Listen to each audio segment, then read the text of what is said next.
आप केस वापस ले लें, नहीं तो आपकी 2 बेटियां भी मौजूद है। और जहीर ने आज ये भी तस्लीम किया है कि आइंदा से वो व्हाट्सएप मैसेजेस नहीं करेगा। वकील जिब्रान नासिर ने वो व्हाट्सएप का मैसेज रिकवर करके बाकायदा मोअज़्ज़ज़ अदालत में जमा करवा दिया।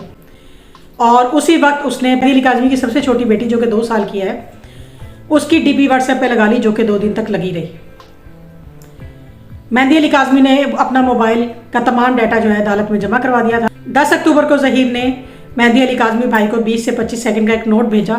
जैसे ही मेहदी अली काज़मी ने वो नोट ओपन किया व्हाट्सएप पे, उसको सुना, उसके फ़ौरन बाद भाई जहीर ने वो मैसेज डिलीट कर दिया। उस मैसेज का लुबे-लुबाव ये था कि उसने मेहदी अली काज़मी को धमकी दी थी, आप केस वापस ले लें, नहीं तो आपकी 2 बेटियां भी मौजूद है। और उसी वक्त उसने मेहदी अली काज़मी की सबसे छोटी बेटी जो कि 2 साल की है, उसकी डीपी व्हाट्सएप पे लगा ली, जो कि 2 दिन तक लगी रही। मेहदी अली काज़मी ने अपना मोबाइल का तमाम डाटा जो है अदालत में जमा करवा दिया था। और वकील जिब्रान नासिर ने वो व्हाट्सएप का मैसेज रिकवर करके बाकायदा मोअज़्ज़ज़ अदालत में जमा करवा दिया। पिछले दिनों जब इस केस की हेयरिंग हुई थी तो जिब्रान नासिर ने अपने दलाइल दे दिए थे। आज जहीर के वकील के दलाइल होने थे और जहीर के वकील ने बहुत ही लंबे चौड़े दलाइल दिए।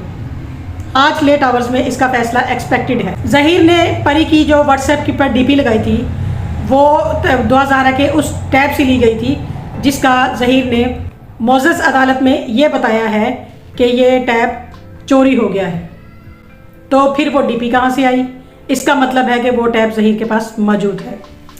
और जहीर ने आज ये भी तस्लीम किया है कि आइंदा से वो व्हाट्सएप मैसेजेस नहीं करेगा। ये बात उसने इनडायरेक्टली कही है। तो उम्मीद है कि आज लेट आवर्स में इसका फैसला आ जाएगा। मज़ीद अपडेट्स के लिए साथ जुड़े रहिएगा, दुआओं में याद रखिएगा। थैंक यू, अल्लाह हाफिज़।